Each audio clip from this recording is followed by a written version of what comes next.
Well, good evening, everyone, and welcome to tonight's sold-out evening conversation with Senator Ben Sasse and Russell Moore on The Lonely American, Rootedness and Reconciliation in a Riven Land. I know there are a bunch of people all standing up in the back, and I want to let you know there are still seats up on the balcony. If you actually want to sit at some point during this evening, please avail yourself of those seats. We're really glad that each and every one of you are here. I do want to recognize a few special guests who are with us this evening. We're really delighted that so many of our trustees have flown in from all over the country to join us for tonight's event. Our chairman of the board, Byron Smith, our chairman emeritus, Price Hardy, and his wife, Nancy, trustee Doug Wilson, George Clark, along with his daughter, Elizabeth, brand new trustee, Shirley Hoogstra, who we're delighted to welcome to the board. We also have several of our past speakers here to join us tonight, including NIH Director Francis Collins, brand new and very proud Papa Michael Ware, along with the senior fellow Ann Snyder Brooks, a large delegation from Tennessee. We're really glad that you joined us, as well as several student delegations, including the American Studies program and the U.S. Senate pages. Thanks for joining us. And we're also going to be joined tonight by simulcast from the Bradley Study Center with the Baptist College Ministries at Virginia Tech. So from our computer or our podium to your computer, thanks for joining us. I believe we have a number, quite a large number actually, of first-time participants who are with us here this evening, and we'd particularly like to welcome you tonight. We're delighted by the enthusiasm for this event. We know that because we sold out, there were many people who wanted to get in but couldn't do so. And if you have friends who wanted to join you tonight but could not make it here, fear not. We are live streaming. We will also be video recording this event. The live stream is running as I speak, both on Trinity Forum's YouTube channel and on our Facebook page, and we will have video posted to our website within the next 48 hours or so. We'll also have photos on our Facebook site and our Twitter feed, and we welcome your comments on both. To our friends in the media who are attending tonight or watching online, we're delighted to have you and ask simply that you source the Trinity Forum with the content you quote tonight. For those of you who are not familiar with the Trinity Forum, we work to provide a space and resources for the discussion of life's greatest questions in the context of faith. And we do this by providing readings and publications which draw upon classic works of literature and letters that explore enduring questions and connect the timeless wisdom of the humanities with timely issues of the day, as well as sponsoring programs such as this one tonight to connect leading thinkers with thinking leaders and engaging the biggest questions of life, and hopefully, ultimately, coming to better know the author of the answers. So with each new evening conversation, we try to take on and wrestle with one of those big questions. And tonight, our speakers will grapple with several such questions arising from the strange and even sinister paradox in which we find ourselves. We live in the richest country in the history of the world. And yet, in the last few years, we've seen a decline in average life expectancy, a surge of suicide, more than a doubling of overdoses, a spike in deaths of despair. So why, in the midst of both peace and prosperity, are we increasingly pessimistic, angry, and fearful? Why do we claim to be more isolated, even as we grow ever more virtually connected? In his new book, Them, Why We Hate Each Other and How to Heal, our keynote speaker tonight argues that the fundamental crisis facing the body politic today is not actually about politics. It's about the state of our relationships, our communities, and our souls. It is, he argues, a crisis of loneliness. Fully half of us report feeling lonely, rejected, or left out. 13% of Americans say that no one knows them well. Along with our isolation, we are more polarized, divided, indebted, medicated, overfed, and depressed. Some measures show that each succeeding generation is actually lonelier than the one before. And not surprisingly, many hurting, lonely people seek company and community in a tribe of the like-minded. Looking for community, they find some measure of solidarity in shared antagonisms towards those on the other side of the political spectrum. There is money to be made in peddling outrage, and there are plenty of peddlers ready to profit. The result is ever more outlets dousing our loneliness with fear and loathing, leaving us ever more angry at each other, all alone together. The path out of this rather brutish state of nature requires, according to our speakers, something radical. The formation of deep relationships and connections with both people and places. A rootedness that can lead both to a reflowering of community and a reconciliation of that which divides us.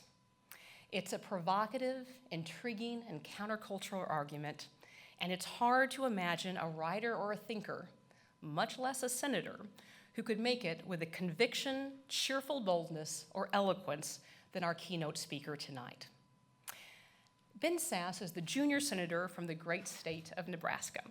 He grew up in Fremont, a fifth-generation Nebraskan, before leaving to study as an undergrad at Harvard, followed by graduate work at St. John's College at Oxford. Completed his PhD at Yale, where his dissertation won both the Field Prize and the George Washington Eggleston Award.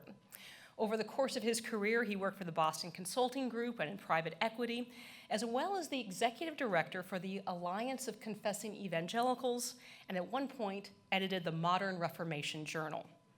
He also worked as a Capitol Hill staffer in the Departments of Homeland Security and HHS before assuming the presidency of Midland College in Fremont, where he worked for the next 4 years, during which time the college went from near bankruptcy to a surplus and doubled enrollment. He left it as the fastest growing college in the Midwest.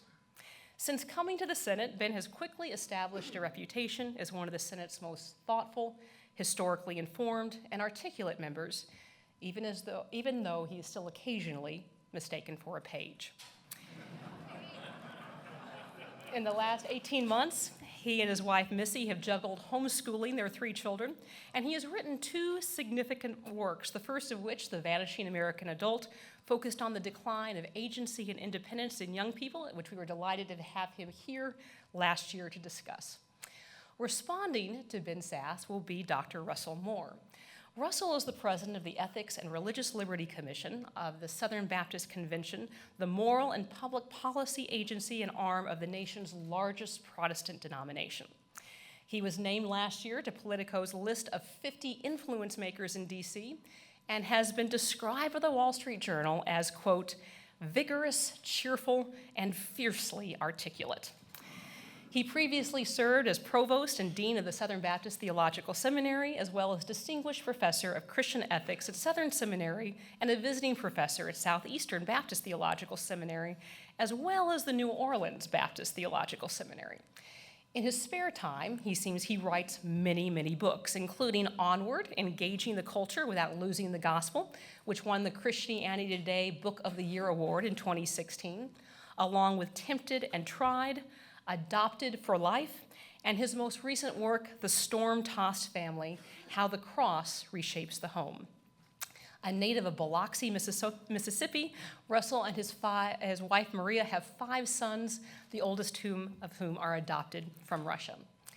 After Ben gives keynote remarks, Russell will offer a response, which will then be followed by a short moderated conversation between the 3 of us, followed by questions from all of you. Senator, welcome.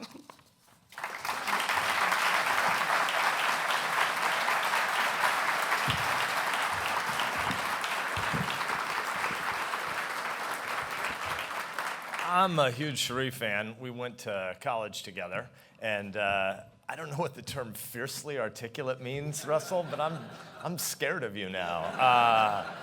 That seems vicious. Where are the pages? The Senate pages, I heard you're here. My people.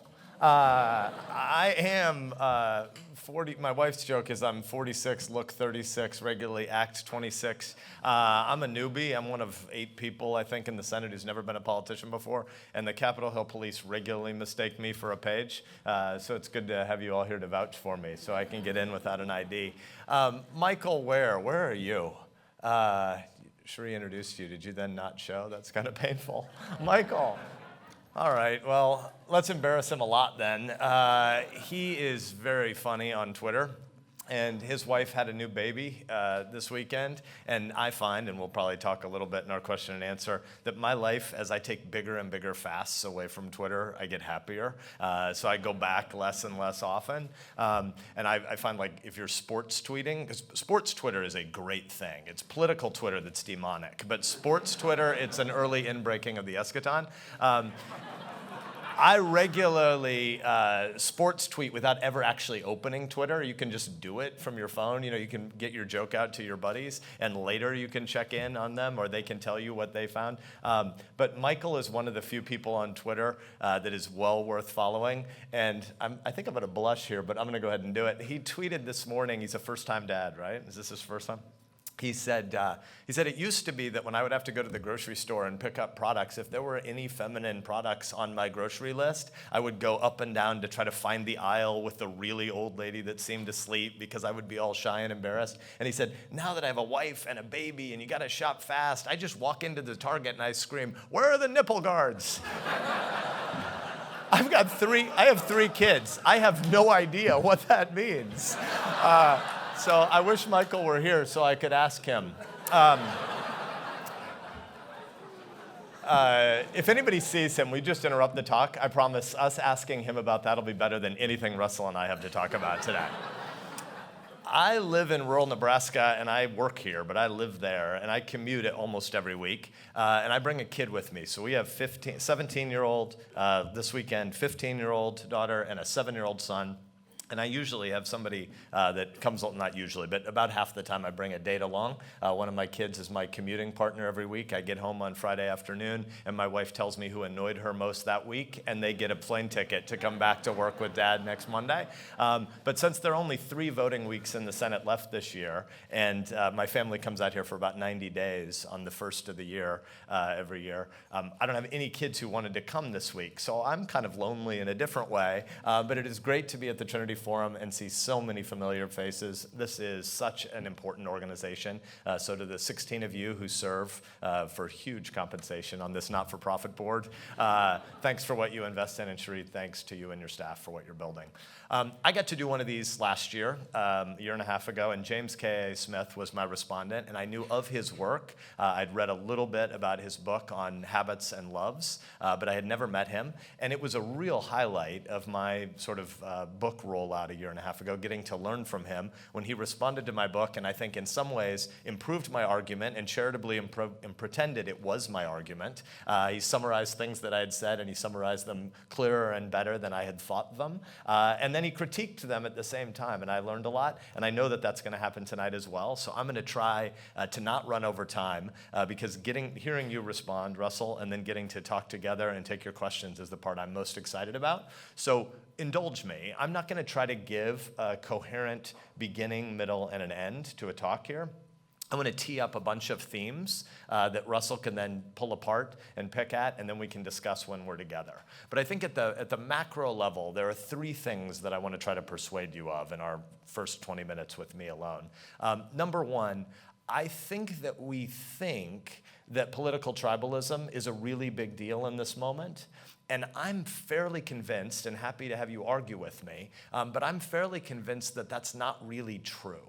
That political tribalism is far more symptom of our moment than cause. There's all sorts of big and important stuff happening in politics, some of it bad, some of it moderately good, but a lot of what we're obsessing about in politics, I think, is far more epiphenomenal or echo or symptom of what's really happening in America right now than the politics being causal. So I think that the digital revolution through which we're living is much bigger and more important and longer lasting than the political moment we're in. And I don't think we can do even the politics part right without understanding the larger context of the digital revolution through which we're living.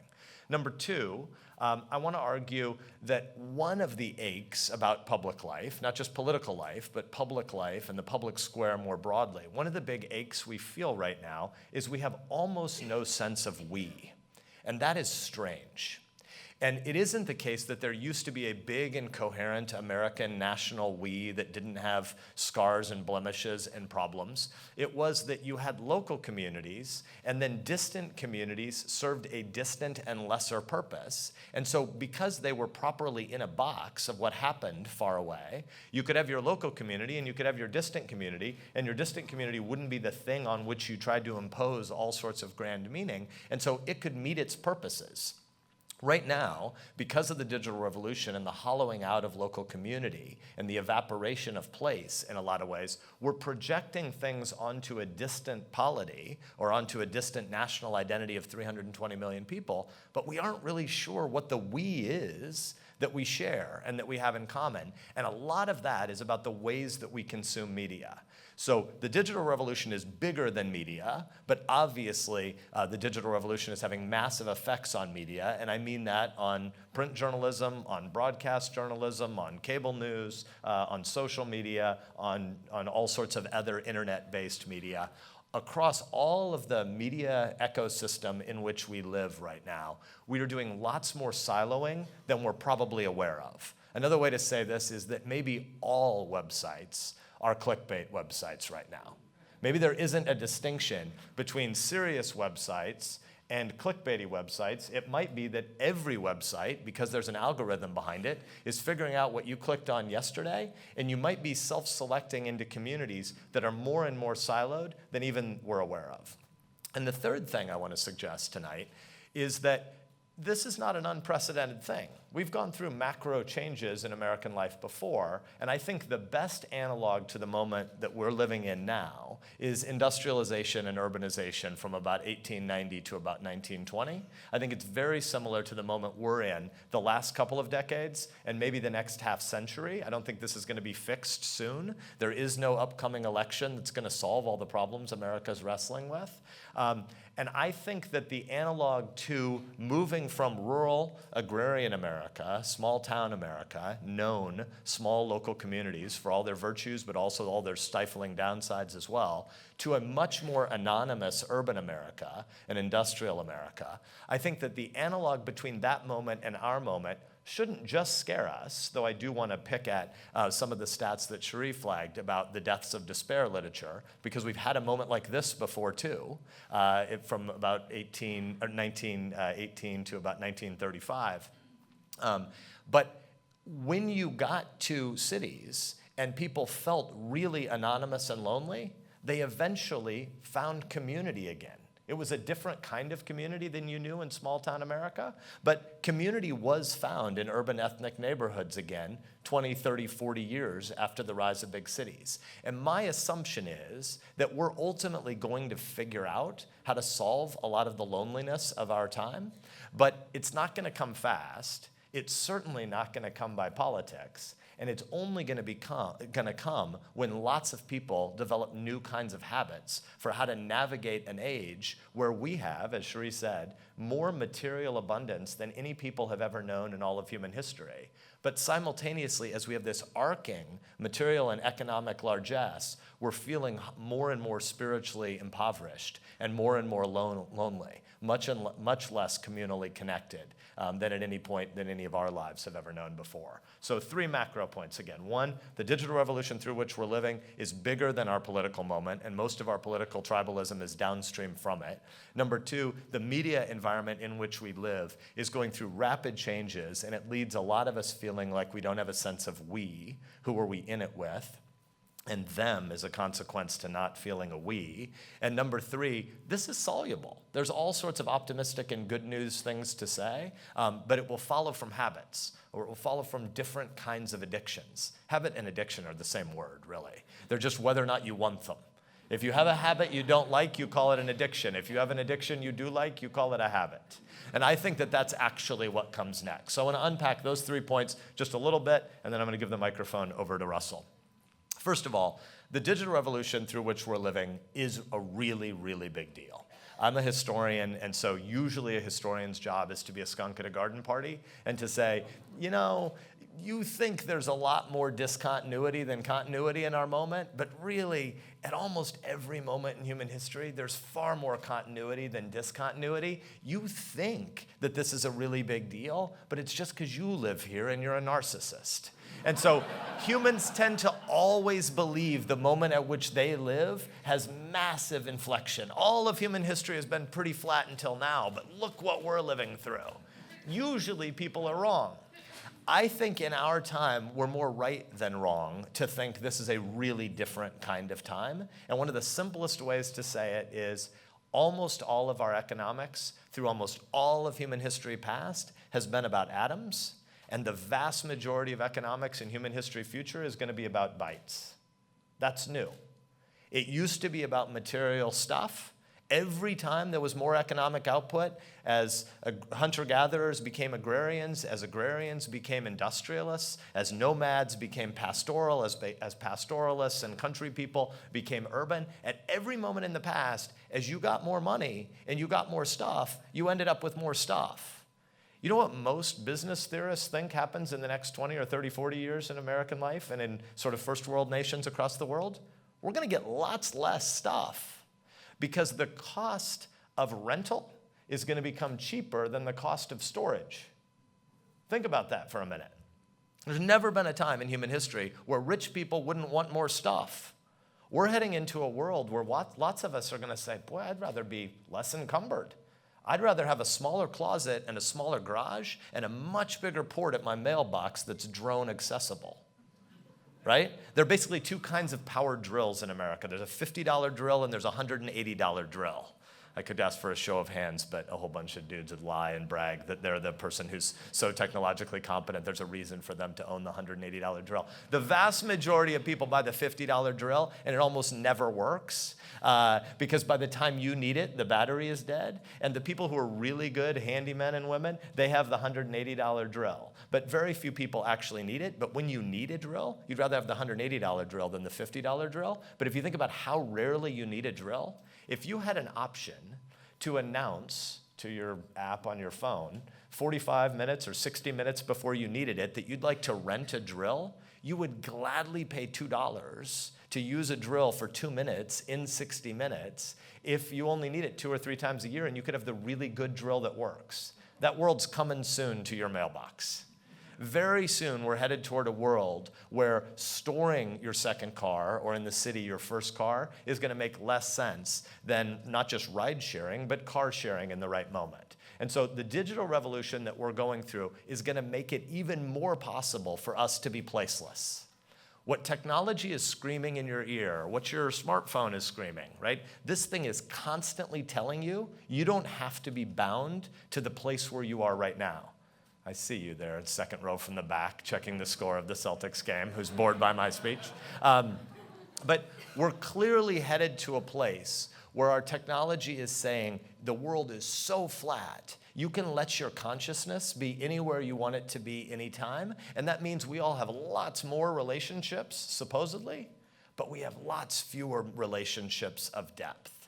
The nuclear family is in statistical collapse in our time. I'm the second or third most conservative voter in the Senate by voting record, but I sit in Daniel Patrick Moynihan's desk on purpose. Moynihan is the author, 2 points where he's relevant tonight, I guess. He's the author of the famous quote, "Everyone's entitled to your own opinions, but you're not entitled to your own facts." The internet and our echo chambers are heading to a world where we all think we're entitled to our own facts. But Moynihan is also the guy in the mid-1960s who flagged the absolute tragedy of the collapse of the black nuclear family.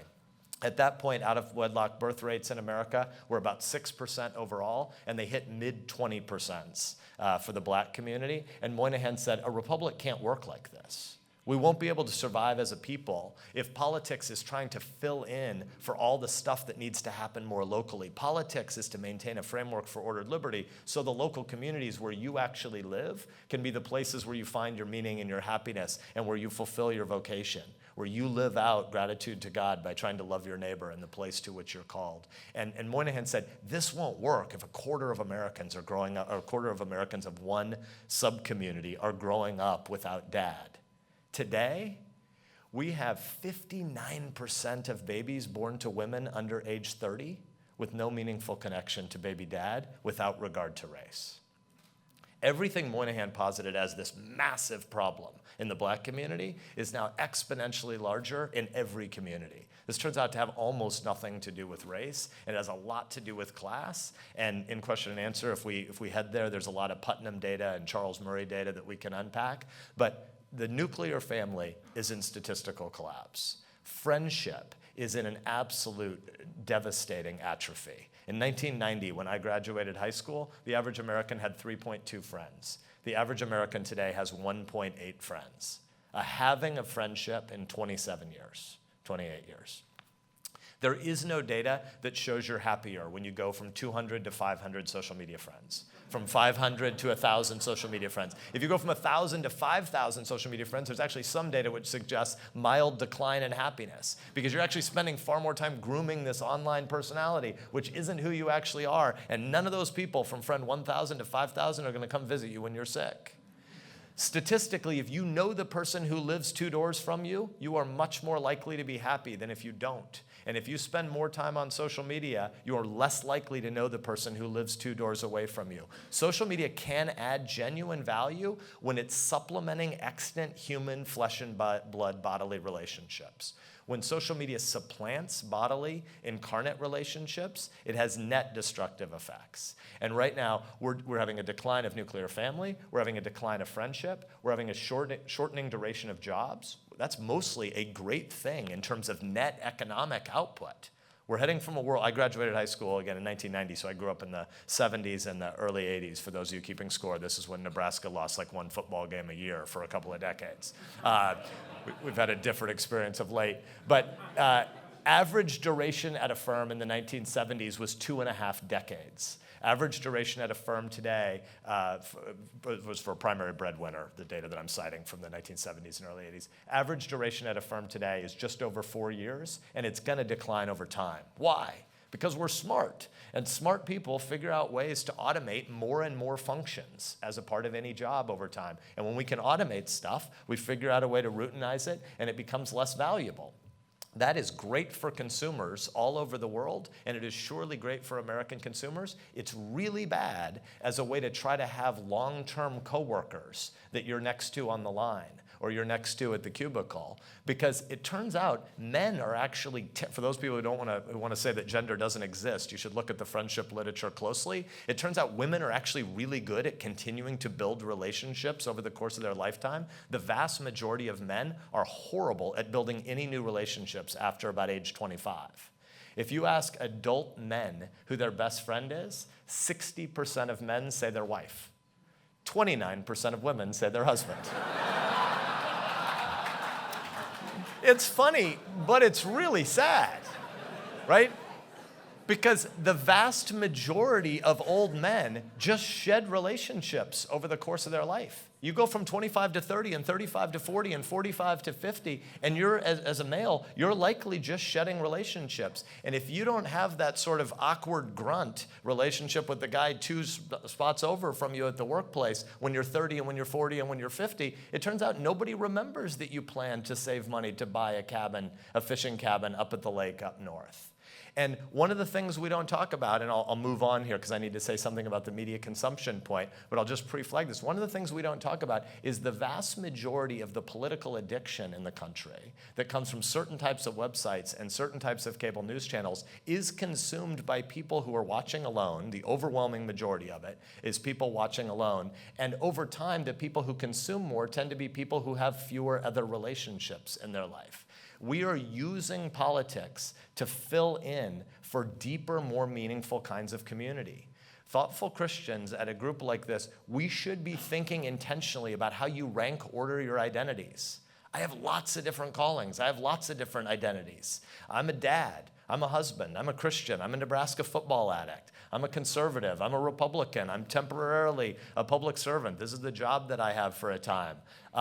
I can go through a list of 15 or 20 identifiers that I have, and then I should back up and say, hey, some of these can't get in front of other ones, or there's something wrong with me. Right? My Cornhusker football addiction is a great thing. There are a lot of people that I have it in common with in my state, but if my football addiction becomes rank ordered higher than being a father, there's something terribly wrong with me. right? And if my Christian identity somehow becomes subordinate to my Republican Party affiliation, there's something wrong with me. What we have happening right now in American life is a whole bunch of people going through the digital revolution where we're hollowing out place. We know from the happiness literature that almost all the key drivers of happiness, do you have a family? Do you have a few deep friendships? Do you have meaningful work? Do you have a theological or philosophical worldview to make sense of death and suffering? All of these things are connected to place. They're connected to roots. Happiness is deeply informed by whether or not you have a sense that you think of as home. And yet, at exactly this moment, our smartphones, more computing power in this little thing in my pocket than the supercomputers the size of a gymnasium at MIT in the late 1950s and early 1960s that helped the US win the Cold War, these things are really powerful tools, and they scream to us, you can be rootless. But it turns out you can't be rootless and happy. And so as we hollow out a lot of those deeper, more meaningful points of attachment, those more meaningful types of community, those places where we have vocations and callings to people who actually know our name, people who need us. Somebody liking the quick put down you had on social media is not the same as actually being needed. And one of the fundamental things humans need is to have a sense of vocation, to have a sense of calling, to have a sense that someone needs me. Politics are important, but they're about maintaining a framework for ordered liberty. You can't have a distant polity become a first or a second order identity for you and have either your worldview make sense and work well or your politics work well. Because if you start deciding we're trying to find the grand Manichaean lines between good and evil in our politics, it turns out it's almost impossible to do an infrastructure bill. It's almost impossible to do entitlement reform because there are a whole bunch of pragmatic choices that have to be made there that really aren't about good and evil. And so if you try to put politics at the top of your pyramid of identities, your identity doesn't work, your happiness isn't going to come, and your politics won't work. And I think the vast majority of what we're going through right now in our politics, and this isn't to deny, there are really important, meaty, meaningful fights to be had about our politics and about the First Amendment right now in our time. But if you don't have identities that precede your political identity, I don't think our politics can work either. I'm going to give you just a couple of stats about media consumption, because this is why some of this is new and why I don't think we have a lot of good handles and hooks to make sense of it. In the 1950s, I Love Lucy had a 68% share. I Love Lucy wasn't important content, but it was shared content. If it had a 68% share any given week, that means 95% of Americans knew the basic storyline. You knew what Lucy and Desi were fighting about. You knew if she was pregnant, right? You had a whole bunch of shared experiences. I want to go back to a Michael Ware joke, but I'm just staying right on task right here. You had a sense that if you're having a conversation with a coworker at the office and you get in an argument about the prioritization of a certain part of the workflow, or if you get in an argument with somebody about politics, you can de-escalate the conversation back to Lucy and Desi because it's something that you have in common. Again, not important, but still shared. Today we have no such things. The most watched programming, serial programming, obviously the Super Bowl once a year is still widely watched, but the most watched serial programming in America the last 18 years is for 3 weeks in 2014, Sunday Night Football hit a 14% share. The most watched thing we had in common was for 3 weeks, 1 out of 7 of us watched the same football game 3 times. When you don't have anything in common, it turns out that it becomes a lot more meaningful. We become a lot needier to find other people that we can feel like we're in the foxhole with. But most of our politics isn't really about policy agreement or disagreement. It's about deciding who we want to be against together. Having a common enemy isn't meaningful community, but it's still a lot better than having no community. And so I think the enemy of my enemy is my friend is not healthy, it's not meaningful, but it really is explanatory. It really is helpful to make sense of how we do our media consumption right now. On cable news, the 2 most watched programs in America on net over the course of the last 6 months have been Hannity and Rachel Maddow at 3.2 million viewers and 2.9 million viewers on average over the course of the last half year. 1% of America and 0.9% of America. Right now, when in a city like this, where people tend to be so politically obsessed, we think that most people are like us. Here's some good news. They're not paying any attention. I think it's actually good news. That is not to say that people shouldn't be well informed about their responsibilities in a republic, but that's different than rage peddling as the thing that we consume as a way to think we're having meaningful political debates. By and large, that's not what we're doing. I think what comes next is a whole bunch of people are over time going to realize you want to self-regulate the way you consume distant information that you can't affect. There's all sorts of data right now that would show by catastrophe category after catastrophe category after catastrophe category, the average American thinks statistics are getting worse in places where they're off the charts better. A simple example would be kidnappings. Child abductions are at record lows. If you go decade by decade over the last 7 or 8 decades, we're at record lows. And yet most American moms think there's more kidnapping now than at any point in the past. Why is that? A huge part of it is because of the way we consume distant information that's sensational. And so if you think of one way to think about happiness, this is a little too simplistic, but needs met over presumed needs, or activity that you can affect over information, the denominator is information that you're consuming more generically. There's a pretty huge set of experiences people have around bad catastrophes that come from far away that really have no connection to them or anything that they can impact. And I think that Andy Crouch, who I think if you had speak here on the TechWise family, is an example of someone who's trying to think through what does it look like to have a technology-informed world where you're trying to say, what do I want to do to harness the best of technology and distant information? And what do I want to do to mitigate against allowing my consciousness to be primarily driven by things that are far away from me that I can't affect? And by the way, regularly undermine me from being sufficiently present and focused on the things that I can affect. Huge data out there. MIT has a lab on technology consumption now. Huge data out there showing that just the presence of your cell phone at the dinner table creates long-term insecurity in your children, even if you never check it. The act of laying the phone on the table tells your kids that they're not the center of the world. Something may come in via that device that's going to tell me something more important that I need to know, rather than telling them this dinner table is the place that I want to be. We need far more dinner table in American life, and the data shows that the dinner table is in collapse. The average American 20 years ago hosted 14 times a year. The average American last year hosted 8 times, a halving of hospitality in the last 20 years. You have all sorts of similar data about the family meal. There's a reason why the sacrament on Sunday morning is a table. It is a picture of an eschatological feast, and I won't go off into serious theology here, but there is a picture of a feast that says, I, a lawbreaker who deserve to sit under judgment, get invited into the tent, and weapons were laid down outside this tent, and in peace, I got invited to a feast.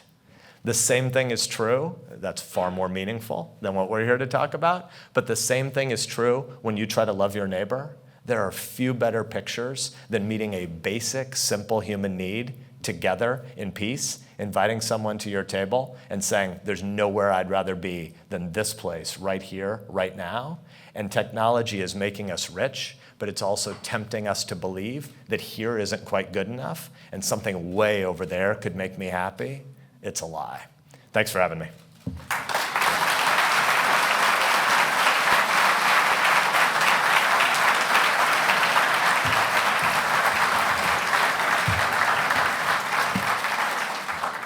Well, thank you, Senator. Ben Sasse is one of the leaders I most admire. One of the reasons we saw even the first minute that he came to the podium, a U.S. senator who knows what eschaton means is a good thing. It's the first senator I've ever heard use that word. But then again, he's also the first U.S. senator I've ever heard use the word nipple guard. So it probably evens itself out there. As I was reading through Senator Sasse's book, one of the things that immediately came to mind was a picture that a journalist posted on social media last year or so of a bumper sticker that she saw at a post office near where she lived that read, "If Jesus had had a gun, he'd be alive today." This is someone who's purportedly a Christian, and my first reaction as a Christian is, Jesus is alive today.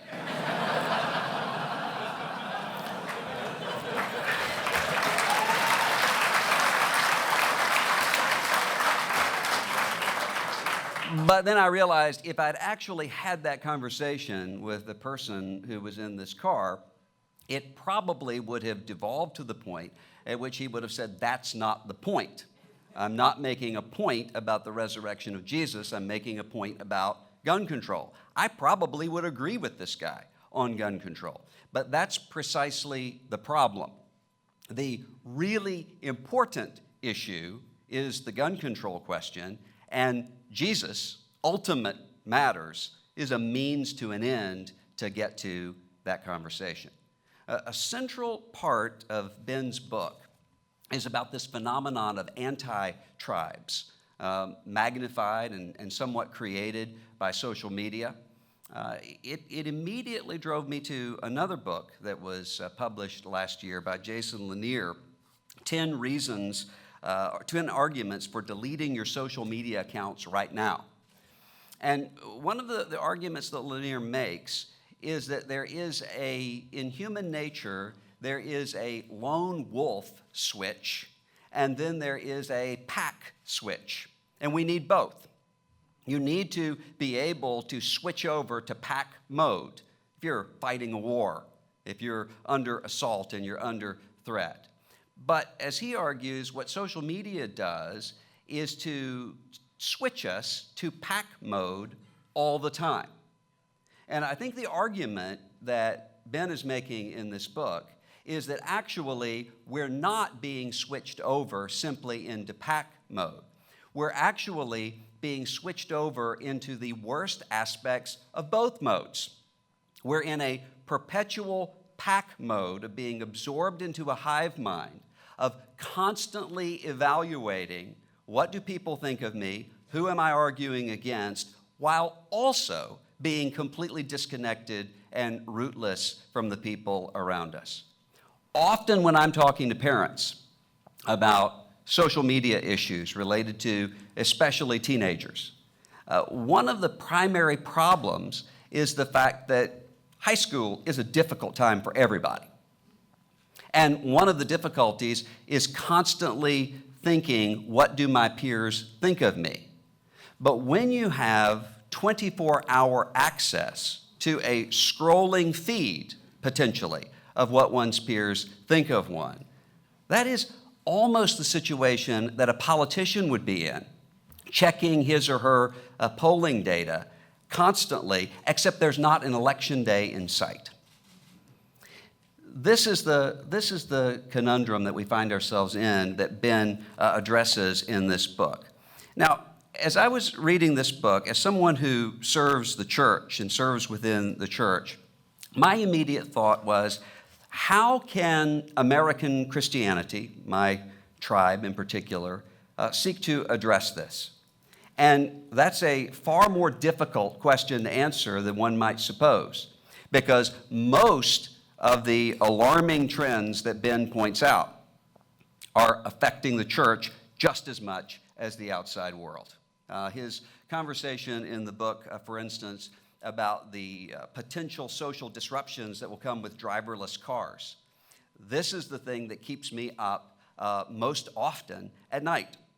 As someone who, when I was serving as a local church pastor, knew every time the factory down the street would issue layoffs or issue furloughs, or if even there were a rumor to emerge that there would be such, I knew I would have to build into my schedule extra time for marriage counseling, particularly because of the men in the congregation who, losing a sense of meaning, losing a sense of purpose, would find themselves drawn into substance abuse, pornography, a dozen other problems to find meaning in life.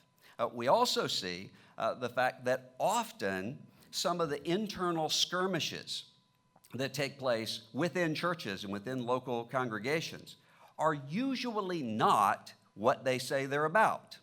It is usually not so much that you have people who are at odds with one another theologically or at odds with one another in terms of mission, as much as the fact that you often have people who are bored and who are finding in a church conflict something akin to reality television. In sending a text to a pastor friend one time, I was writing the words blessings on your ministry, and didn't realize until later it had auto-corrected to blessings on your miniseries.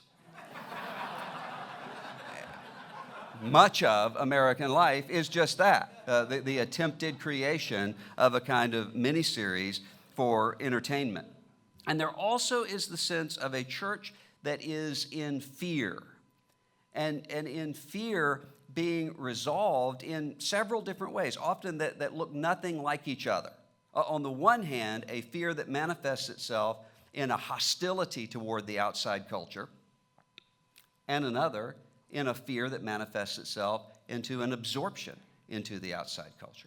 So what then does the church have to offer to this sort of rootless, lonely American life? And what I would suggest is the things the church have to offer are actually the things that are the most offensive at the surface level to the outside culture. And I'll tell you what I mean. The first thing is the exclusivity of truth. If you talk to secular America, many of the things that will come up in terms of objections to the church, that will be one of them. Church thinks that it has the truth, the church thinks that it's right, and that we're wrong. But what I would suggest is that we're living in a time in which, as Marilyn Robinson puts it, a society is moving toward dangerous ground when loyalty to the truth is seen as disloyalty to the tribe. The people around us do not have to agree with what those of us who are Christians believe about the Bible, about the Christian story. But the primary objection that the outside world has to the church right now, it seems to me, is not that we are too dogmatic in our beliefs. It's that we do not actually believe what we say we believe. Look at the devastation that is coming with the revelations out of Pittsburgh in the Catholic Church. Look at the devastation that comes with some of the cartoonish and buffoonish behavior that will often take place in evangelical life. Does the church have the ability to speak to the moral imagination in a way that says you don't have to agree with us, but you can be confident that when we are speaking, it is not in service to some other agenda, political, social, market-based, but actually because we are, as Jesus puts it, bearing witness to the truth. Second would be evangelism.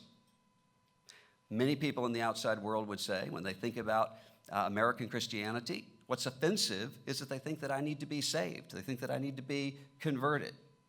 And yet, a Cato Institute study not long ago showed that evangelical Christians who go to church more often actually have more positive views toward their Muslim neighbors, toward refugees and immigrants, toward people of other ethnicities and races.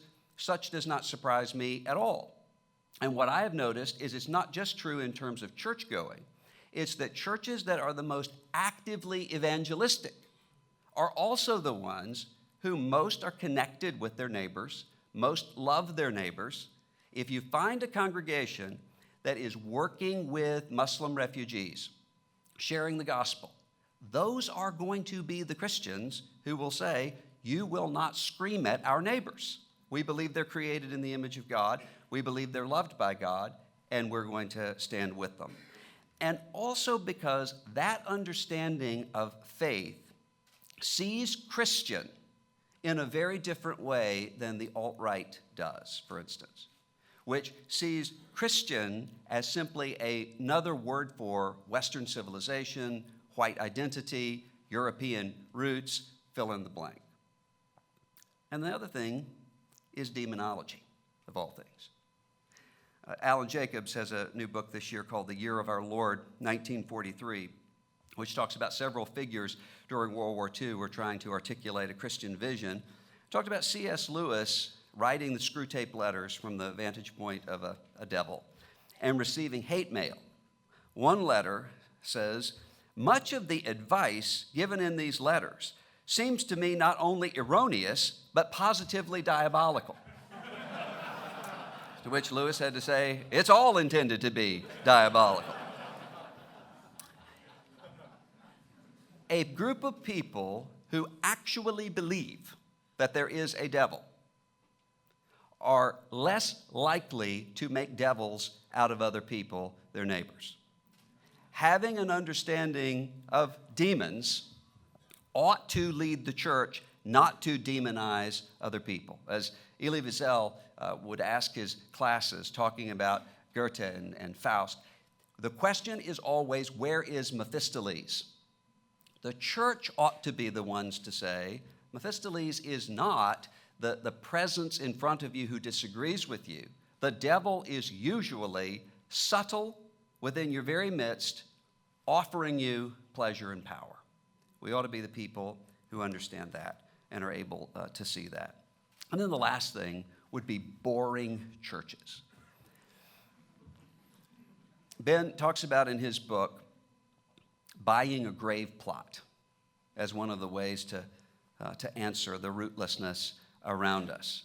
I've said for years, one can usually tell the difference between a church that is booming and a church that is old and maybe past its prime on the basis of whether or not there is a church graveyard. They don't build church graveyards at megachurches. Seeker-friendly congregations usually do not think about church graveyards. They think about coffee kiosks. And in that is a parable. The idea is we don't want to be associated with death and inactivity. We want to be associated with velocity. We want to be associated with activity. There used to be signs that would say the church alive is worth the drive. The idea that one chooses a church on the basis of the activity there. And so congregations justify their own existence by the bustle of busyness within those congregations. It seems to me that we are living in a time when there is exhaustion of being active around us. At a time when quietness and a kind of liturgy and a kind of disconnection from the whirl and velocity of the outside world is necessary. And it's also true, though, that as we in American Christianity are looking at the outside world, we recognize that we are in danger of losing our own mission. Ben spends most of his time in this book talking about the we as Americans, and rightly so. But we also need to understand that behind that we, there has to be a more preeminent we. That this is a nation, e pluribus unum, but it's a nation under God.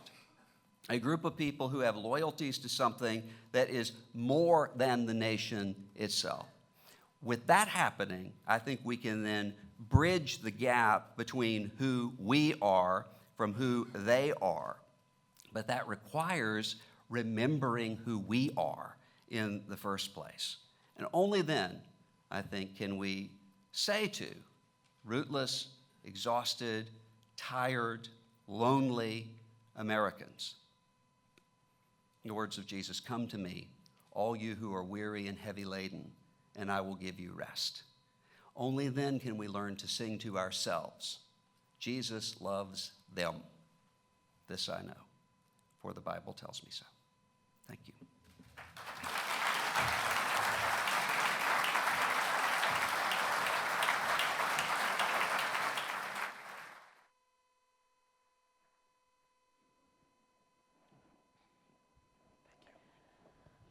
Well, thank you, Ben and Russell.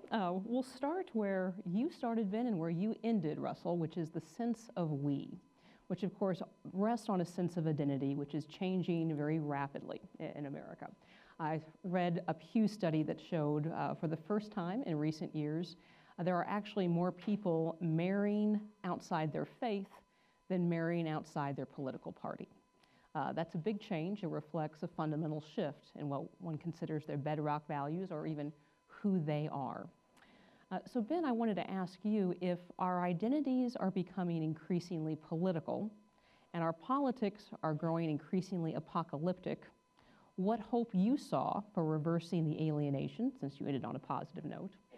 And Russell, I'd also like to get your thoughts on why it is that evangelicals seem particularly inclined to want to mechanize and even politically weaponize their faith, which should be something apart and something bedrock. Well, that's not an easy one to start with. I thought we were friends. So I think there are moderately hopeful things to say in response, but I'll just tell the truth. I don't think there's a lot of great near-term hope about addressing the alienation in our politics from inside politics. I think identity formation, I wrote a book 1.5 years ago that was largely about adolescence because I have so many thoughtful friends wrestling with the question of, how do you help your kids come of age in a world where there's almost no work that they're needed for? And so the distinction between production and consumption has been in the belly of almost all people throughout human history because there were lots of needs around you. And we're so rich that our kids, and by we, I mean middle-class Americans. The average middle-class household makes $58,000 a year. The average worker makes $41,000 a year.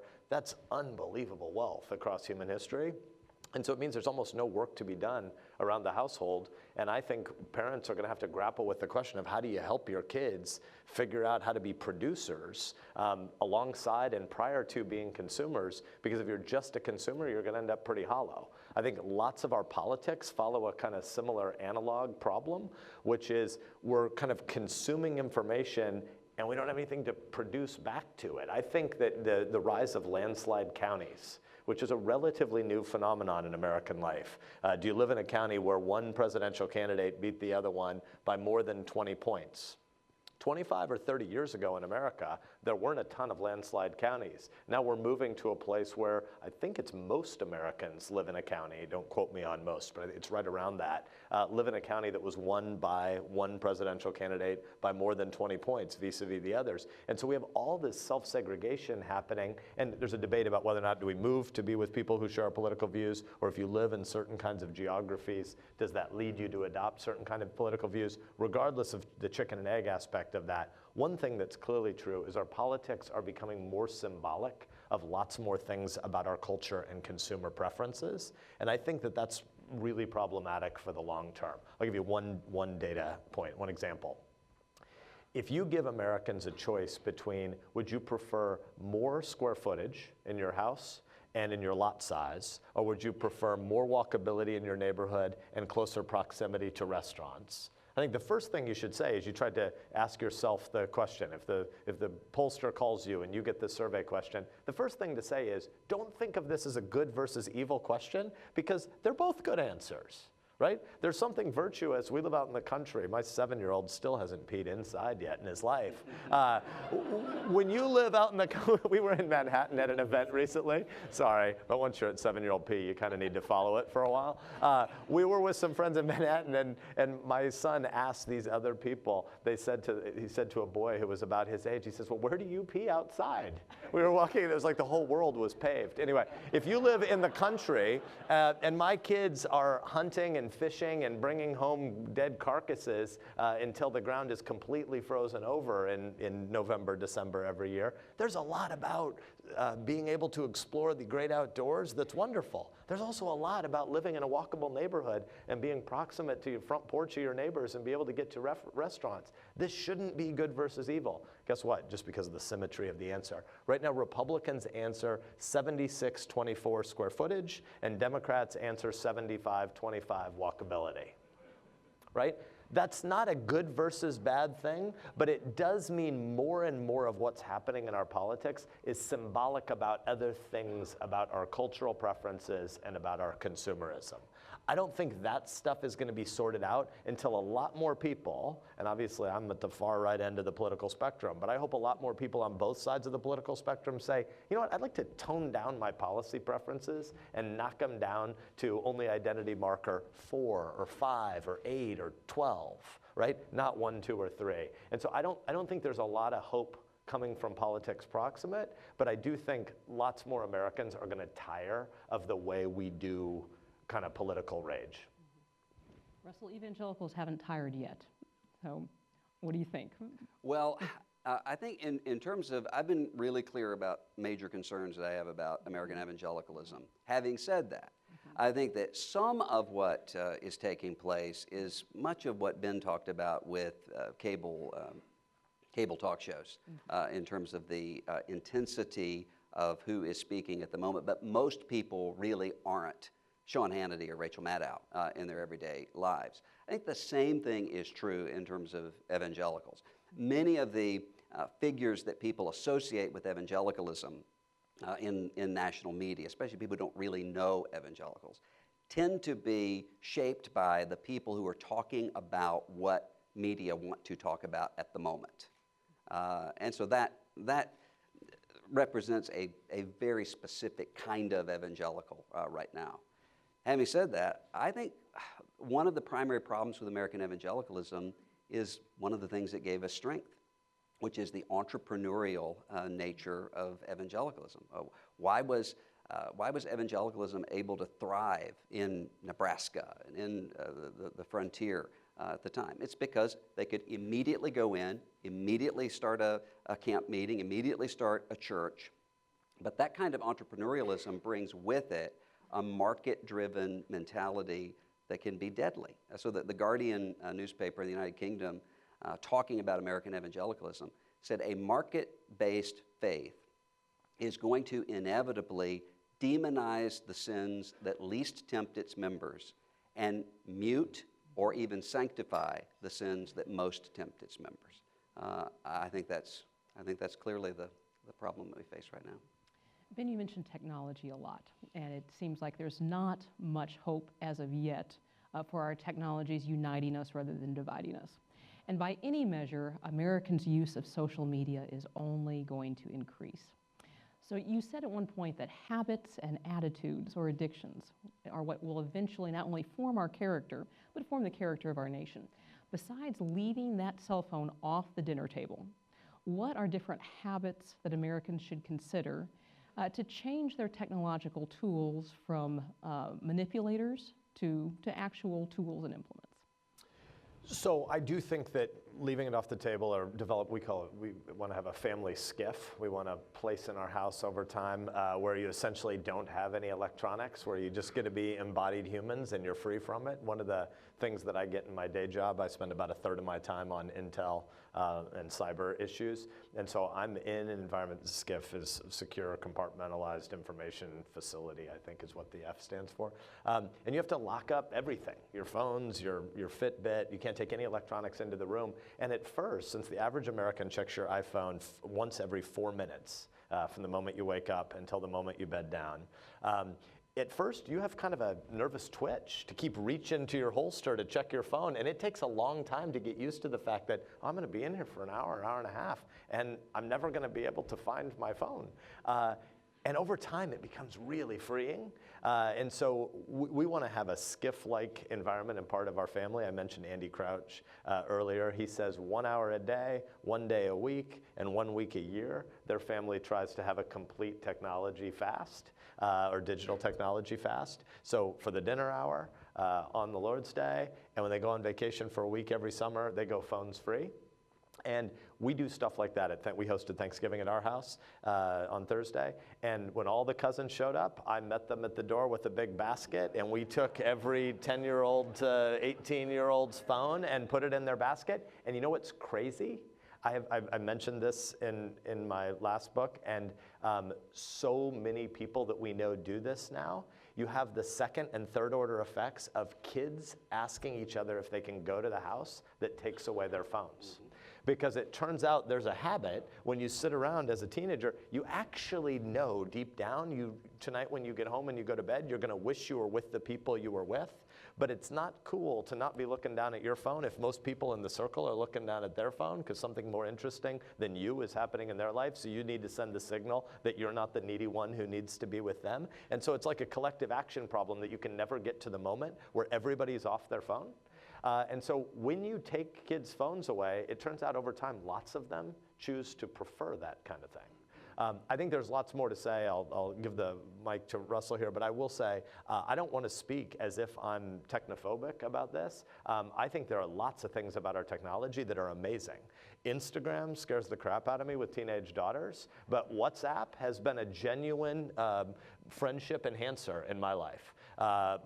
Again, our boy is 7, but our daughters are teenagers, and my wife and I and our daughters have a WhatsApp channel, which my 15-year-old named it It's Lit Fam. I don't know why that's the name of our family channel. But I also have an accountability group of evangelical buddies from college, and we stay connected on WhatsApp as well. And it is genuinely supplemental to our life, not supplanting something. And given how much job change there is in the world, we think on net, lots of this technology has been good for us. Speaking of Instagram, I posted Sunday, early in the morning. Sabbath breaker. Yes, that's right. A picture that someone had sent to me of this book that's supposed to be giving you 2-page summaries of books. So it was summarizing the Chronicles of Narnia as a lion eats a witch in a closet in front of small children. The lion is Jesus. And so I posted that and like said, a Cliff's Notes box. Yeah, exactly. I said, this is maybe a little reductionistic. And what I noticed was there was a woman who commented who said, I blame you for disrupting my church service because I saw this and started laughing at the most inappropriate time when someone was sharing a prayer request. My immediate thought was, well, then why are you looking at Instagram during prayer time within your congregation? But she's really not all that unusual. And when it comes to children, I mean, my children range from 17 down to 6. We homeschool. We're in a very conservative evangelical sort of ecosystem.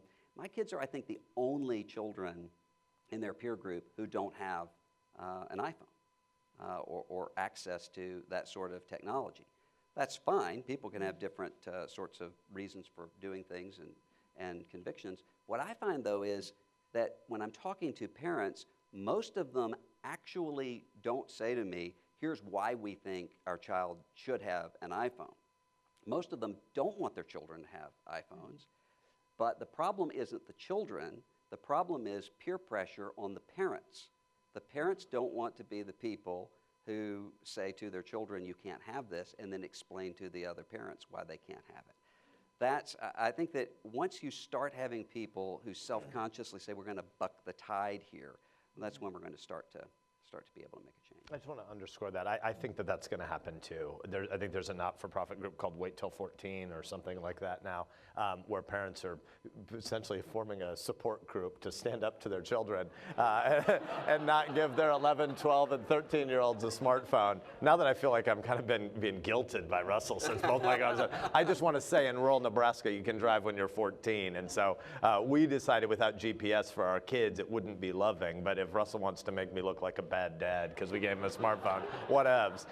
People managed to do it for thousands of years without GPS. You know? They didn't drive for thousands of years in rural Nebraska, but whatever. All right.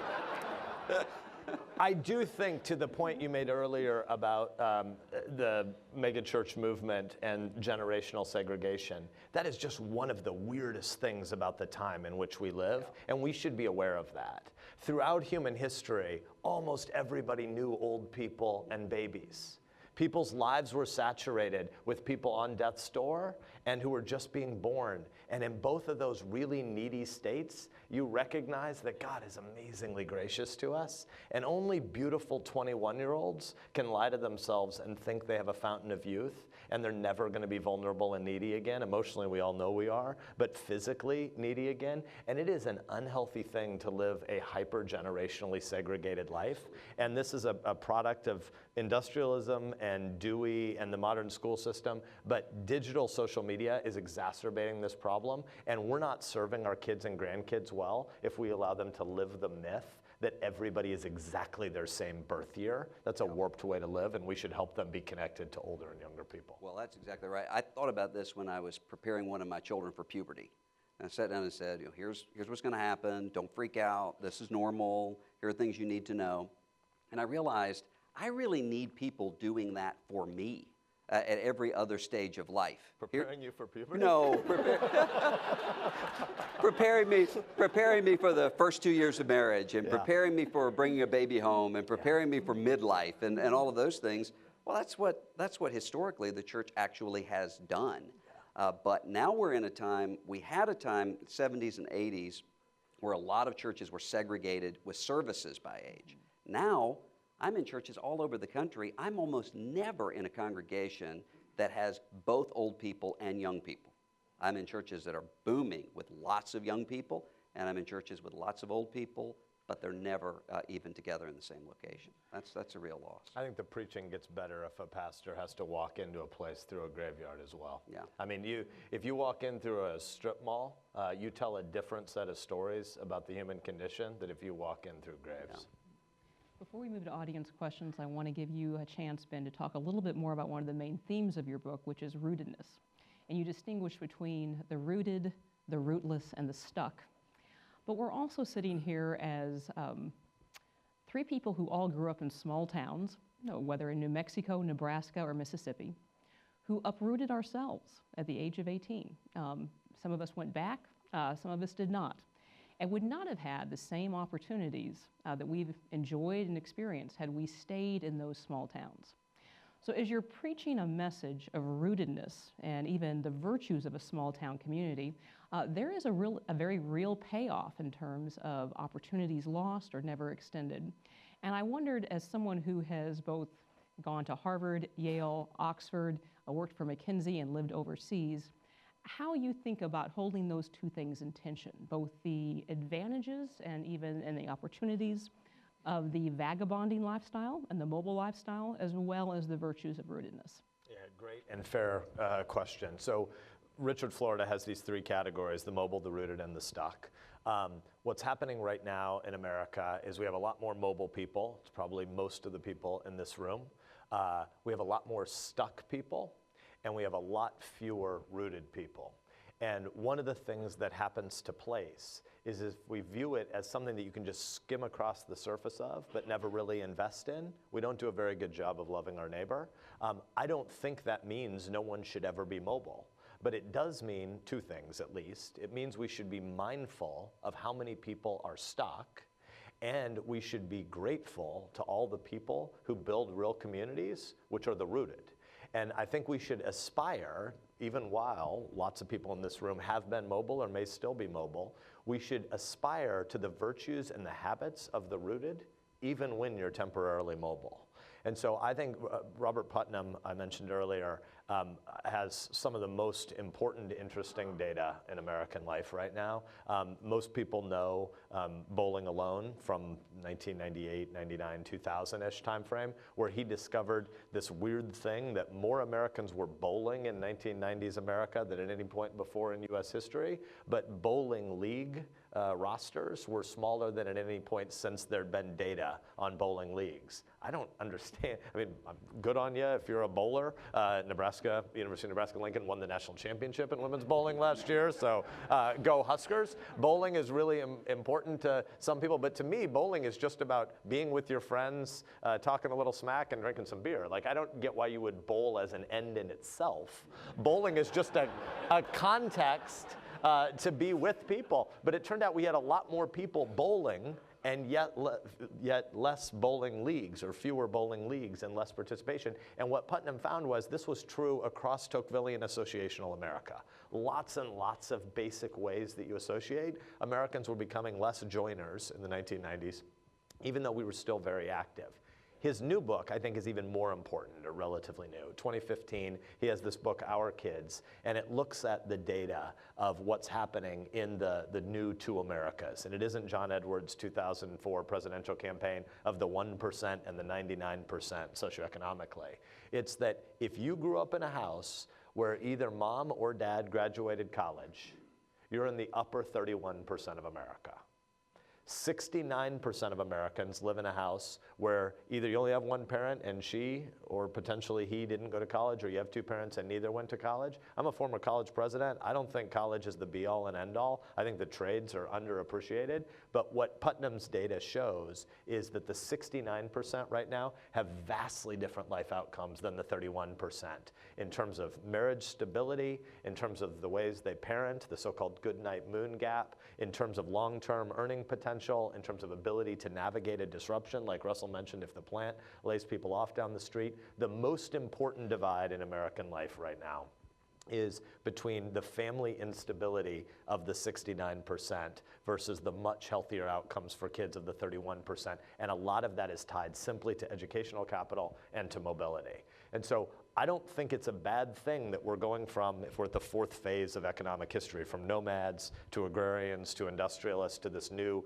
digital mobile kind of people that we are. I don't think it's a bad thing that we're becoming a little bit more like nomads, and that we're having a phase of life that is going to include lots of geographic change. But that doesn't mean you should live and parent and neighbor as if you live on the side of a freeway or as if you're living in a hotel room. You want to figure out who those people are at different stages of life that are living a really meaningful kind of neighbor love by investing in the place that they're in, even if they're not going to stay there. There's the apocryphal quote, maybe it's true, I hope it's true, but I think apocryphal quote attributed to Luther, where he's asked, if you knew the world was going to end tomorrow, what would you do today? And he said, I'd plant a tree. I think that's the way people who believe that the creation is going to be restored by a redeeming king live, because we don't ultimately drive the final outcome. We're called to be faithful in our vocations, and one of the ways you're faithful is investing in place, even if you might later change place. Russell, anything to add? Well, I think one of the things we also have to do is to define what we mean by rootedness, which I think Ben does very well in his book. But there's just as bungee jumping can give you the feeling of courage where there's no real danger, there can be a kind of fake rootedness. So Walker Percy talks about in Lost in the Cosmos, why do people, when they're, at the time it was Johnny Carson, now it would be Stephen Colbert or Jimmy Kimmel or someone else, why is it that people in a studio audience, when someone says the name of their town, they applaud wildly? He said, you can understand it if it's McMinnville, Tennessee, a place they're not accustomed to. Oh, we're being mentioned on national television. He said, but people do it if they mention Chicago. And he said, why? And he speculates it's because being in that studio in Burbank is such a non-place that simply identifying with a place for a minute gives a kind of relief. I think the kind of hypermobility and rootlessness that we have is actually creating some of the hyper sort of illusory kind of rootedness, blood and soil kind of identity politics taking place. I get a lot of hate mail from neo-Confederates. One of the things I notice is they're almost never from Mississippi or Georgia or any of the Confederate states. They're from Idaho or Vermont or these places. And I think that's because you have people who don't have a connection with some tribe, so they romanticize and make up some long gone to them utopia and identify with it. That's the problem. So we have to define what we mean by rootedness in ways that are real and tangible and incarnational, and not turn that simply into another form of identity politics. So we're going to turn to questions from the audience now, often the most dynamic part of the evening. And if you've been to a Trinity Forum evening conversation before, you know that we will have 3 guidelines for all questions. We ask that you keep all of your questions brief, that you keep all of your questions civil, and that you keep all of your questions in the form of a question. So we have two fleet and nimble interns with microphones, but I think the first thing we'll do is we'll actually take a question from our folks joining us by simulcast at the Bradley Study Center, who wrote in to say, what are some habits that we can do on college campuses to branch out of our tribe?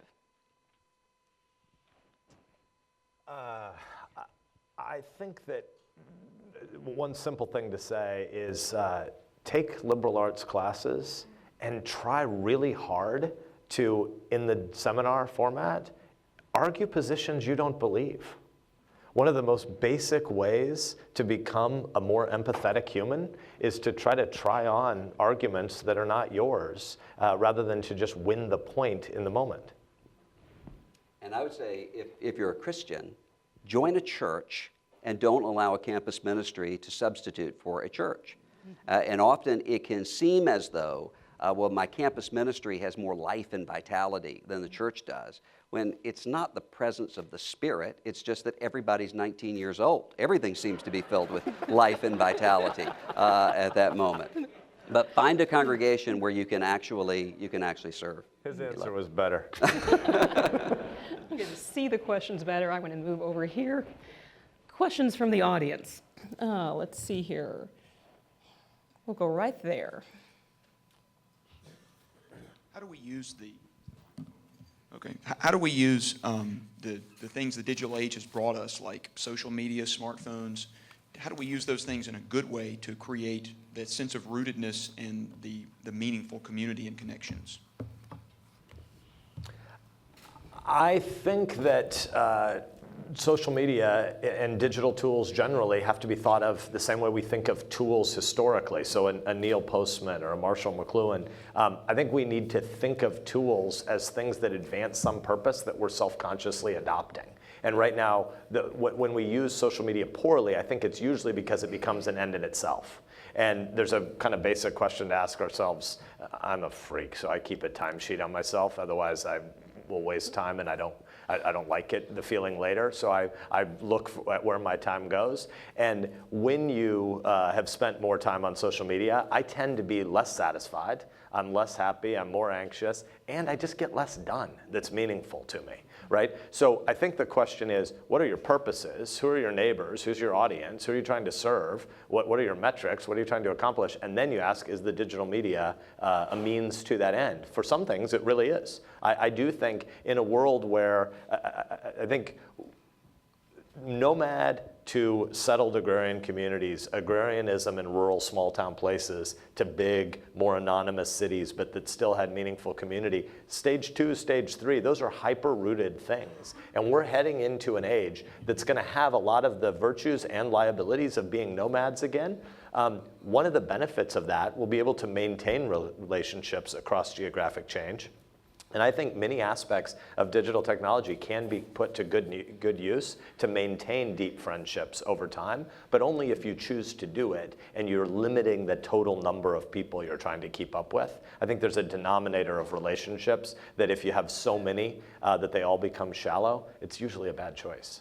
And one of the things that you point out in the book that really hit me was this tendency to think that one has to respond to everything immediately. You talked about making the choice of responding to whatever the outrage of the moment is, or going fishing with your son. I think that's a temptation not just to U.S. senators or people who are in ministry, but to everybody right now. Several years ago, I made my wife a New Year's resolution promise, because there was a particular TV evangelist who kept saying crazy things. It would just drive me up the wall when he would say, adopted children carry evil spirits with them, or someone whose wife has Alzheimer's should divorce her and start dating. And I would respond every time. And I said, my New Year's resolution is, I am not going to respond to anything this TV evangelist says this entire year. And it actually was good preparation for the era that we're in right now, where everyone's a TV evangelist of a certain sort or another. And I think that drives itself. So if people are constantly by social media having to respond to something, then when they are fishing with their son, the response is, well, why haven't you responded to fill in the blank? That must mean you approve of it or you disapprove of it.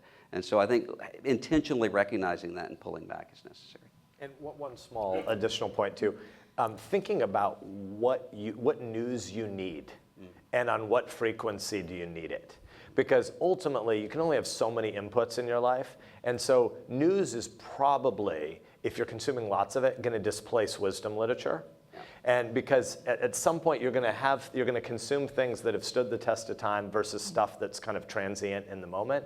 And I remember when I was a little kid, when my grandparents would go away and they'd come home, it was a big burden to them to have to read all the newspapers from when they were gone.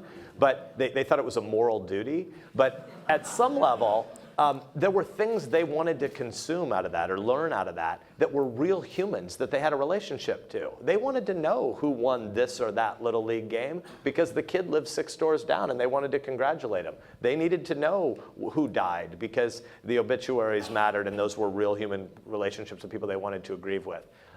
How many of us think if you go camping for 10 days and you do a good social media fast, when you come home, you have a moral obligation to go back and look at all the DVR'd CNN to figure out what the breaking news chyron was at the bottom of the channel 9 days ago and 7 days and 5 days ago. You didn't need any of that. And so I think we should self-consciously decide what news do we need on what frequency and why. Other questions? Let's see. We'll go right in the back there. Lindsay. Thank you both. Very insightful, very powerful. I'm appreciative that you brought up intergenerational relationships. I commend to you a book by another prior Trinity Forum speaker, Ray Blunt, Elders at the Gate. It speaks to that very topic. My question is this. You've both spoken on an individual level about our consumption of technology and social media. Will you share with us your perspectives as we think about our role as citizens of the body politic and how we think about technology in society, the influence of the tech sector, which is vastly greater than I think many other sectors of our economy in prior eras? Thank you. Yeah, I agree with you that it's really important, and I don't know that our conversation is formed up very well yet, but Russell mentioned distinguish between 2 types of technology. I want to say something about artificial intelligence and machine learning more broadly, but that's not to just run past the important point you make about technology that surely the kind of big 5 Silicon Valley tech companies. And so I'll just briefly say, the First Amendment is a prohibition on certain kinds of government restriction of speech. And yet, America is a First Amendment society that believes more speech is better than less speech. When there's speech we disagree with, the American answer should usually be more speech, not less. Not necessarily around your dinner table, but in the public square, the right answer to things you don't like is usually trying to persuade people by debating longer and knowing that we can be neighbors another day, even if we disagree about this big thing today. And I think the consolidation of power around certain tech platforms is going to raise lots of questions that I, as a fairly small government guy, am dubious about whether or not the government should be solving many of these debates. And yet we as a people should be having a debate that spills well beyond our politics to the nature of some of these platform conversations. But setting that aside and talking more broadly about technology, I do think as we're in a world heading from 7.6 billion people toward 9 billion people on the globe, there are some futurists who believe the total amount of work that's needed to support these 7.6 becoming 9 billion people may go down for a number of years because of how rapidly automation is displacing so-called low-value work, routinizable work. I think that's a really, really big question that we're not debating at all right now. And I'm frankly, it's interesting that Russell said he loses sleep about driverless vehicles. As a category, that's one of the biggest things I lose sleep about as well, in that I think the number one social science identifier, the number one correlate with human happiness in the social science literature is, do you have meaningful work? Family matters, friendship matters, your worldview and your theology matter, but statistically, the number one driver of whether or not people are satisfied is the so-called Monday morning question. When you leave home on Monday morning or whatever day you begin your work week, and you head off to the office or the mill or the factory or wherever you head, do you think you're needed? Not do you make a lot of money, not does your back hurt at the end of the day, am I needed? Do I think the work that I do matters?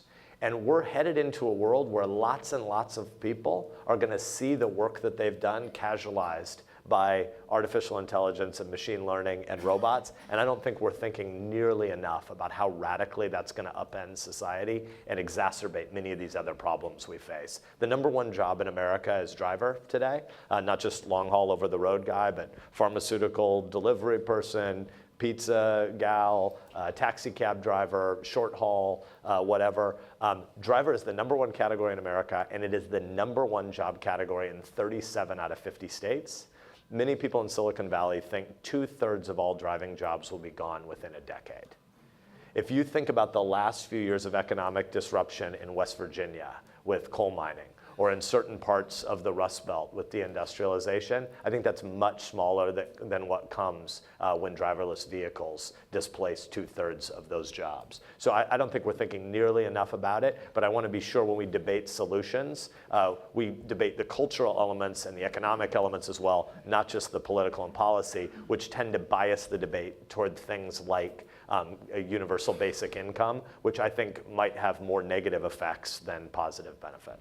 And part of the problem when it comes to just educating the citizenry on these issues is that the technology is changing so rapidly that to warn people about preparing for certain things often sounds like crazy, crankish science fiction. I was having a conversation with my wife a couple of weeks ago about an article I had seen about how Amazon was having to figure out how to run commercials during the Super Bowl where they would talk about Alexa without activating every Amazon Echo in the country and shutting down the system. And what I found myself doing with an Amazon Echo in the room was saying to my wife, they don't want to say Alexa. And I realized if I had even told myself 2 years ago that I would be spelling out a word so that a little robot dot wouldn't overhear me, it would have sounded crazy. The same thing is true here. So we've already experienced this when it comes to pornography. There was a time when evangelical Christians in my tribe were standing up and saying, we've had such great success in boycotting 7-Elevens or hotel chains when it comes to pornography. What was right around the corner? A digital revolution that could make pornography not only nearly ubiquitous, but also give the feeling and the illusion of anonymity so people didn't have to think of themselves as the kind of person who's a porn consumer. No one was ready for that.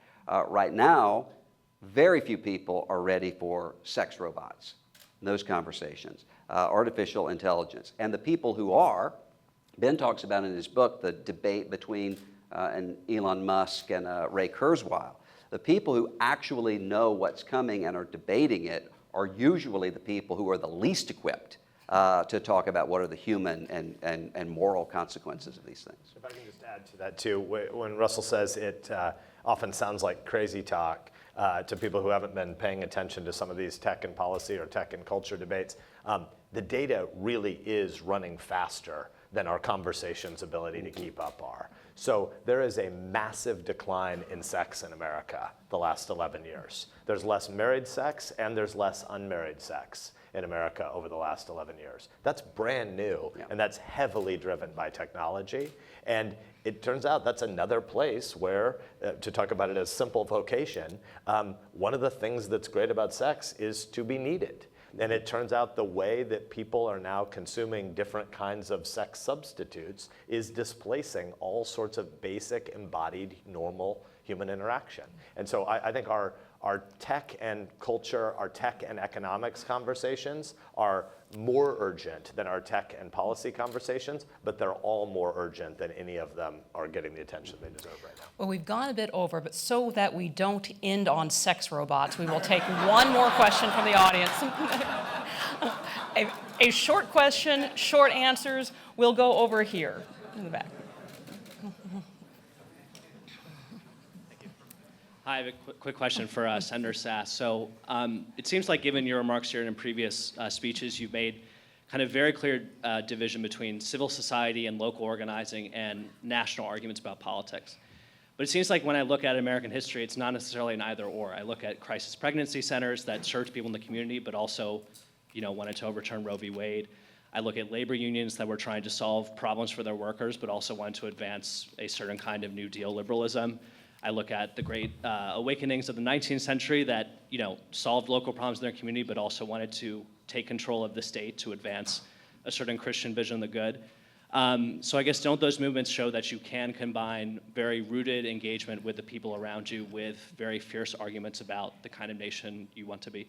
Sure. Should we ask for a short answer? So if I keep it really short, I'll just say yes. You're right. In addition, I think that both and needs to recognize that we are atrophying local relationships so rapidly right now that if you're looking for a point of emphasis, we need less national and more local because local is evaporating so rapidly. But in addition, since I think you're right that it's both and, this should be a moment ripe for a very big federalism conversation. The magnitude of the changes we're facing are not going to be gotten right by a one-size-fits-all government from Washington, D.C. decreeing the solution of technology and local transport for 100 to 250 rapidly growing cities with all sorts of suburban problems in multiple jurisdictions. Some huge share of our big metro regions in the U.S. bridge a state line. So you've got a world where you've got counties and multiple municipality jurisdictions in 2 states. I would rather have a world where Washington, D.C. had a little less power and a lot of mayors had a lot more power. If you could do some grand bargain where we experimented with a lot more diverse local solutions, I'm actually for a sort of diversity that might empower more local government, and I would love it if we could have a right-left conversation about trying some of those federal experiments to do a both and. Last word, Russell. Even shorter answer, amen. Ben, Russell, thank you.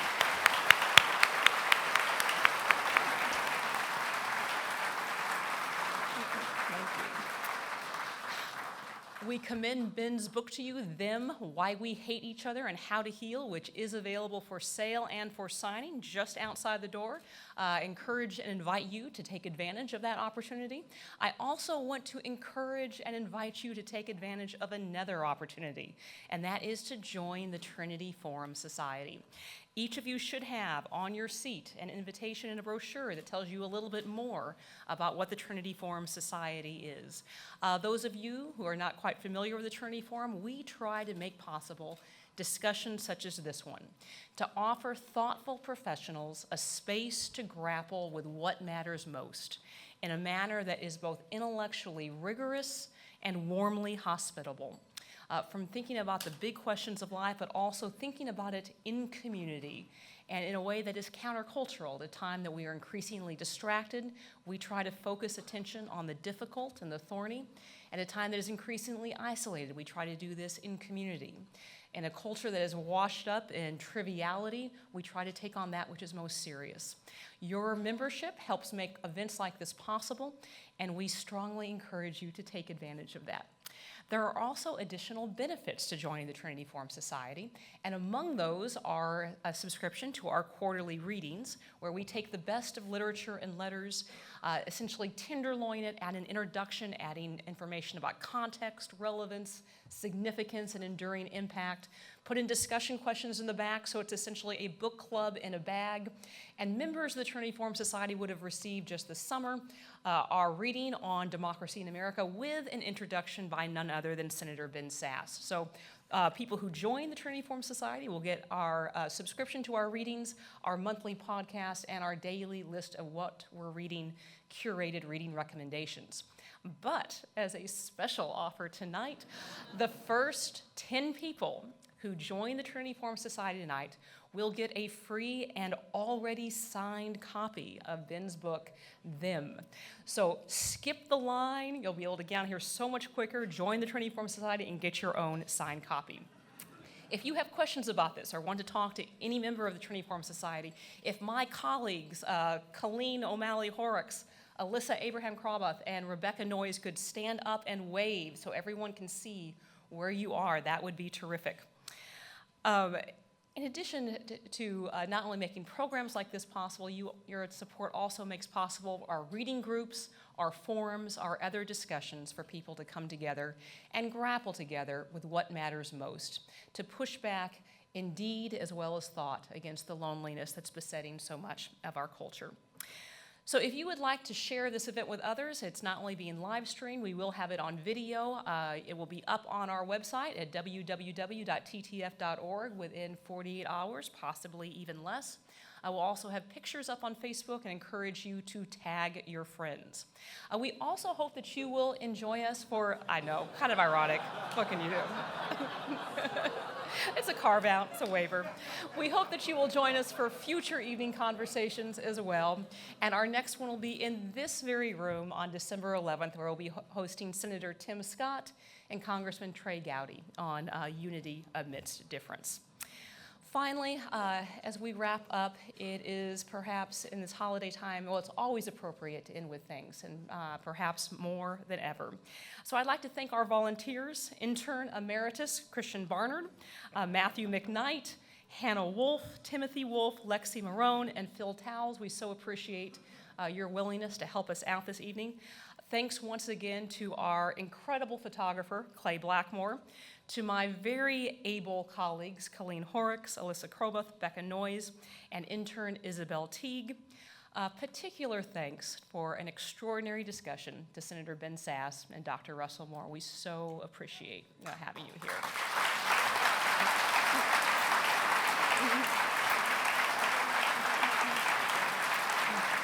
Thank you to each of you, and good night.